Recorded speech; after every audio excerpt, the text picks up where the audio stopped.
à tout le monde, c'est Djissad Bi, artiste, rappeur, en même temps aussi président du collectif Grand Yoff Culture Urban Center. Aujourd'hui, on a une activité qu'on doit faire qui s'appelle Togwetio, qui est à sa deuxième édition. Et par rapport à cette édition qui est la deuxième, on a comme panélistes Mama Faye, Samba Diaïté et Moustapha Ndiaye qui vont être les panélistes de cet événement. Hello, je m'appelle Mama Faye. Je suis manager d'artistes entrepreneurs culturels et présidente de WeManagement.sn, qui est le réseau des managers et entrepreneurs des cultures urbaines au Sénégal. Alors, c'est un réel plaisir déjà de voir la naissance de cette association parce que l'idée, c'est que les gens se regroupent justement parce que ça permet non seulement de créer des réseaux, mais ça permet surtout de booster les activités qui se font, les initiatives qui se font dans les cultures urbaines et puis dans la culture d'une manière générale. Donc, c'est bien que dans toutes les communes, que les gens puissent se mettre ensemble et puis ainsi voir comment ils peuvent mutuellement s'entraider pour justement l'éclosion de la culture. Alors je les félicite pour l'initiative et c'est tout à fait naturel pour nous de répondre à cette invitation-là. Déjà que c'est les cultures, déjà c'est les cultures urbaines aussi, mais c'est aussi des acteurs pour qui on a un immense respect et on voit ce qu'ils sont en train de faire au niveau de la commune de Grand Yoff, mais aussi dans d'autres communes. Et donc c'est tout à fait normal pour nous de venir participer, mais surtout de pouvoir échanger avec tous ces acteurs-là, parce que comme on dit, chaque commune ou bien en tout cas chaque zone a sa spécificité et ça c'est important de les prendre en compte quand on est acteur culturel. Donc c'est un réel plaisir de venir à Grand Yoff. Déjà moi j'ai habité Grand Yoff pendant des années, donc c'est juste un retour à la source en fait. Bonjour, je m'appelle Samba Diaïté, je suis un entrepreneur culturel, producteur, manager. Je me réjouis aujourd'hui de me retrouver parmi vous pour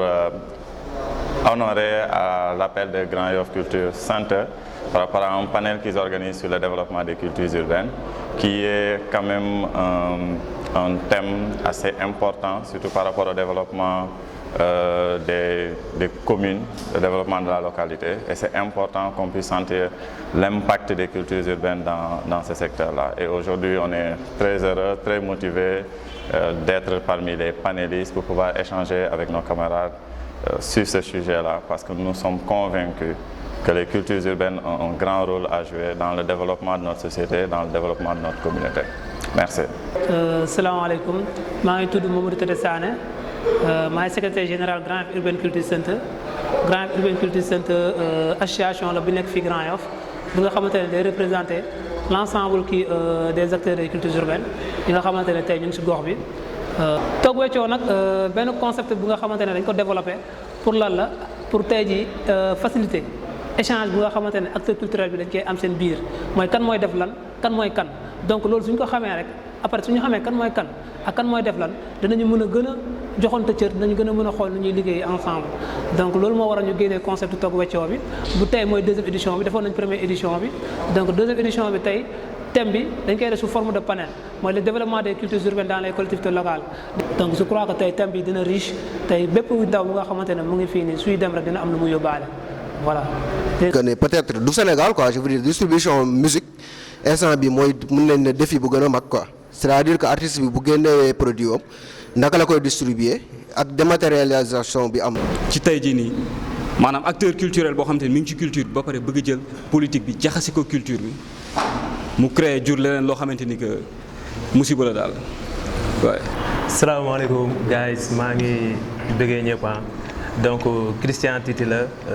animateur à la radio, présentateur de spectacles et présentateur d'une émission, manager et entrepreneur culturel quoi. Donc d'abord damay saluer l'initiative bi donc parce que nice na man defe naa Grand Yoff dëkk naa fi pendant 4 ans donc moment bu maa gën a nekk jeune donc musuma gis initiative yu mel ni am Grand Yoff quoi.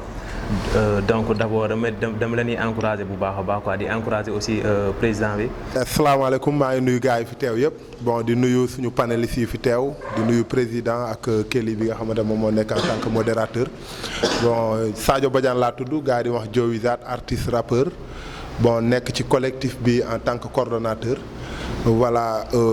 sama question dafay dellu siwaat ci thème bi. mooy impact bi nga xamante ne les cultures urbaines am nañ ko par rapport ak collectivités yi. salaamaaleykum cher naa leen ñëpp voilà man je me présente c'est Ibrahima Diène en même temps on me dit Brahim Di artiste rappeur en même temps aussi acteur cinématographique bokk ci membre Grand Yoff Culture Urban Center côté communication. léegi ma sama question mooy que est-ce qu'on est toujours obligé de collaborer administrativement avec la mairie ou autre pour s'épanouir et gagner son gagne-pain dans son propre domaine culturel? Question boobu dama koy poser Moustapha Ndiaye ak Samba. Par rapport li nga xam ne moom la ñu nekk di def nii di sanc par rapport suñu activités yi et tout mais moom il nous a fait savoir carrément que bëgg nañu def par rapport aux cultures urbaines de Grand Yoff mais ñun dañoo xamuñu c'est-à-dire des fois même si mairie yi ñi nga xam ne ñoom la ñuy jox culture bi ñoom par rapport à la culture urbaine suñu duggee carrément parce que c'est un domaine boo xam ne dafa xaw a vaste laal si lu bëri boo xawee dugg bu fekkee ne yow tu n'es pas dans ce domaine da ngay réer te la plupart du temps après ñoom dañuy comme xamuñu exactement nan lay demee ils sont obligés de le faire de la manière boo xam ne moom la ñuy foog ne moom moo baax donc ñun si suñu biir ñun ñoo war pour man les acteurs des cultures urbaines comme ni ñu koy defee nii di teg genre activité yu mel nii wala ay association di juddu que ñu yàgg di sanc genre affaires yi en même temps qu'il y ait des symbioses entre nous parce que même entre les artistes rappeurs wala entre les gens qui évoluent dans les cultures ñun si suñu bopp dañuy moytuwante te en même temps tamit kenn nangulul keneen ki maanaam tey benn moment fay tey li nga xam ne moom moo nekk domaine am man waruma mun a ñëw may liggéey te mu leer ma ne lii nii nekkul sama domaine de prédilection wala man xaw ma dara la nga xam ne moom la siy demee tout le temps ku si nekk si ñu pour man boo jaaree si li nga xam ne moom nga war a jaar nga def si xam-xam bi nga xam ne moom moo war pour man après dina tax liggéey bi mu gën a yomb non seulement par rapport à la commune mais aussi par rapport aux acteurs des cultures urbaines yi nga xam ne ñoom ñoo nekk si commune bi yëpp. comme ji li mu koy la waxee sànq parce que maa ngi dégg si ay problème muy wax waxu situation label et consort yow mun naa ne ak environnemental ou ak artistes yi ngay liggéeyal jot nga dugg ci yenn maire yi waxtaan ak ñoom mais yow tey xam nga lan lañ mën a def tey loo xamante ne tey war na mën a am relation bu fluide ak collectivité locale bi. alors xam nga Dusaay dafa wax benn affaire bu am importance mooy collectivité locale yi ñuy moytoo yan artistes la ñuy moytu parce que tey quand on parle de culture dafa vaste ñoom je pense que ne ba léegi dañoo yaakaar ne culture urbaine mooy rap parce que soo xoolee ñi nga xamante ne pëli mi ngi naan bu dëgër bi mais quand on parle de ça c'est plus les rappeurs la ñuy wax or que culture urbaine c'est tout un ensemble en fait il y a les acteurs culturels c'est-à-dire que les administrateurs culturels voilà en tout cas ñi nga xamante ne événementiel lañu nekk en fait ce sont pas des artistes mais ay organisateurs ay développeurs de projets lañu nga am ñi nga xamante ne ñuy def danse ñuy def graffiti ñuy def roller ainsi de suite donc c'est tout un ensemble en fait et je pense que ne sooy jiite ay nit aussi nit ñooñu sax dañoo war di ñëw di yëglu parce que ñun ñoo choisir domaine boo xamante ne peut-être ñun ñoo ngi si nekk di si jàng ba comprendre suñu domaine ñu jàkkaarloog ñoo xamante ne peut-être maîtriser ñu suñu domaine bu baax après ce qui est dommage et que moi je reproche personnellement aux collectivités locales yenn yi en tout cas mooy ils n'essayent pas de comprendre jeunes yooyu lan la ñuy def c'est-à-dire que dès que ngeen ñëw ils vous mettent toujours dans le même panier pour man tey maire yi li ñuy xaar si ñoom c'est même pas des subventions mais c'est juste qu'ils mettent un environnement boo xamante ne ñun ñi nga xamante ne dañuy créer ay initiatives dañuy am fu ñuy développer suñu initiative on parlait des centres culturels Samba mi ngi koy wax tout à l'heure mais le problème avec les centres culturels mooy jafe na nga dugg centre culturel fekk ko mu nekk centre culturel bu adapté ak 2021 fi ñu toll c'est-à-dire que da ngay dugg centre culturel pour nga gis fa vidéo projecteur problème la da ngay dugg centre culturel pour nga gis benn petite scène au moins benn scène bu ndaw boo xam ne mën na sax showcase un problème ainsi de suite et loolu tant que mi ngi am on sera obligé di jóge ci commune boobu pour dem organiser feneen donc ça veut dire que ñun li ñu soxla mooy nañu mettre un environnement boo xamante ne day favorable nañuy am des répondants dans ces collectivités locales c'est-à-dire que jeune bi ñëw indi projet moo xam ne artiste la moo xam ne festival wala ainsi de suite ñoom ils prennent pas en compte l'aspect qui se cache derrière c'est-à-dire que quand tey Samba fait par exemple ñëpp la alors que quand bu nekkee entreprise individuelle entreprise personnelle day compliqué et l'exemple elle est très simple Africulture urbaine association la ils ont eu acquis wul mel noonu teg loo xam ne secteur hip hop yëpp lañu ciy développé pourtant bi ñu koy doog a teg ay BMG lañ doon gis aujourd'hui kan moo sañu wax c'est pour BMG personne parce que dans leur esprit ils savent que c'est pas un truc de matador c'est un truc de tout le monde la même chose ce qu'ils ont arrivé à faire avec MCU ça s'explique li ma leen di wax nii quand ils sont allés là-bas ils n'ont pas parlé au nom de Fou Malade ou de Awadi ou de Fi ils ont créé benn genre consortium boo xam ne amaguloon kayit mais quand ils sont allés là-bas ils ont parlé pour la musique urbaine Et ils ont proposé des projets qui n'étaient même pas encore écrits. Mais les idées étaient tellement claires dans leur tête, la ville de Dakar a pris que c'était une bonne idée. Les gars, ils rédigent taf affaire bi, jox leen ko, et ils ont pris. Aujourd'hui, ils les ont donné un espace boo xam ne ñun biñ koy teg fi la ñu fekk ñun ay 10 ans bu ñu fa daan dem l'espace était vide. Aujourd'hui, ils en ont fait un patrimoine pour toute la culture urbaine. Rarement ngay gis koo xam ne ku dëkk dans les environs wala quelqu'un ko xam te du fa dem def fa dara. Donc aujourd'hui loolu yëpp da leen di wan ay exemples concrets ne quand vous êtes ensemble vous pouvez avoir ay acquis yu mel ni comme ay centre bi fii ñu nekk nii ñu jox ko les acteurs de la culture mën na nekk nag à la tête une personne qui est dans la musique urbaine c'est pas un problème mais que cette personne dans la gestion soit ouverte même à ceux qui font de l'art plastique. bi rek amaana ni muy demee la mission de l'association tem ñu fay ko je pense que c'est important nit ñi xam ni que l'État du Sénégal avait ba léegi sax dafa am une volonté boo xam ne de développement des cultures de façon générale et surtout à travers la ville de Dakar dañu installer dans les 19 communes d'arrondissement de Dakar ay centres socioculturels comme fii le centre de Grand Yoff. Maintenant le problème qui se pose et je pense que c'est parti d'un diagnostic boo demee centre bu nekk dafa am benn boomerang bu extraordinaire des acteurs culturels autour et les gens préfèrent bàyyi seen infrastructure yi dem au niveau de Sorano parce que yaakaar nañ ni que ok boo demee Sorano y a le cadre am na infrastructure am na tout ce qu'il faut foofu ngay amee buzz et ñuy feesal ay Sorano di feesal ay grand théâtre di feesal ay centre culturel bu institut français ce n'est rien d'autre que des gens qui quittent la banlieue de façon entre guillemets mais qui quittent des zones yoo xam ne ils ont des infrastructures culturelles yoo xam ne tey buñ ko jege woon comme yéen ni ngeen ko jegee nii proposer ay contenus appropriés centre yi day dem donc ñun pour man foofu la fighting bi nekk moo tax je me réjouis aujourd'hui di gis thématique bu mel nii parce que je me dis au moins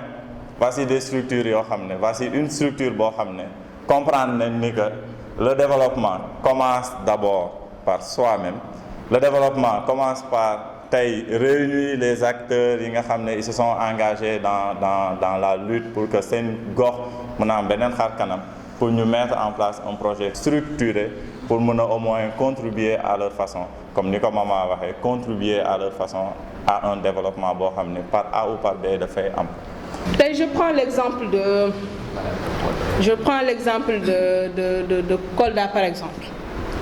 tey Kolda le festival bi nga xamante ne moo fa nekk mooy Fuladu Urban Festival par exemple mais chaque année c'est plusieurs personnes bus la ñuy louer déjà pour commencer buy jógee Dakar pour dem foofu mais c'est pas juste pour waa Dakar dem ci région boobu il y a des gens qui viennent de Saint-Louis il y a des gens qui viennent de Ziguinchor ainsi de suite ce qui nous fait pratiquement plus de 5 jours d'échange entre différents acteurs yoo xamante ne ils viennent d'horizons différentes déjà en termes économiques ne serait-ce que ñun fi ñuy wàcc bénéfice économique la ci ñoom parce que ça soit boutique yi que ça soit marché daa boo yegsee dañuy xam ne am naa gan yu yegsi parce que économiquement ça se ressent que ça soit fi ngeen di dal déjà fi ngeen di louer pour dal fa que ça soit ñiy togg foofu parce que agglomération région yi ñoom ni ñu organisé woo c'est très différent de Dakar en fait tey Dakar benn affaire dina xew sax te ko local bi si boppam mën nañu ko bañ a yëg je veux dire population mën nañu ko bañ a yëg mais foofu bon après ça se comprend aussi il y a pas beaucoup d'activités donc benn activité buy am rek foo jaar impact bi day énorme donc tey que ça soit kiy jaay gerte sama genre bi nga xam ne attaay day bokk day ànd ak gerte xam ndax yéen am leen attaay tey déjà que ça soit mu nekk dibiteurs yi institut parce que xam nañu acteurs culturels dañoo tàmm parfois après événement génn doxantu wala institut ça veut dire que économiquement day bénéficier tout le monde et après ce qui est important mooy le réseautage bi nga xamante ne da ngeen ko fa installer c'est-à-dire que jeunes yooyu ngeen dem former ji nekkul jeunes yoo xam da ngeen leen former tey rek après jeex na day am continuité je me rappelle am na benn kenn ku ñu formé woon maa ne la sant récemment mu wooñu bi ñu ko formé ëpp na 3 ans léegi mu wooñu pour que dañ ko nommé directeur xaw ma lan chargé de projet en tout cas mais actuellement association ba ONG yi ñuy liggéey yëpp moom mooy bind projet yi te c'est ça qui est important par rapport ak Tafa li mu doon wax ki ñëw gi dina formé pour une semaine mais formé wu la pour loo xamante ne da ngay xam lépp la di sa giiru dund c'est-à-dire que base la mën a jox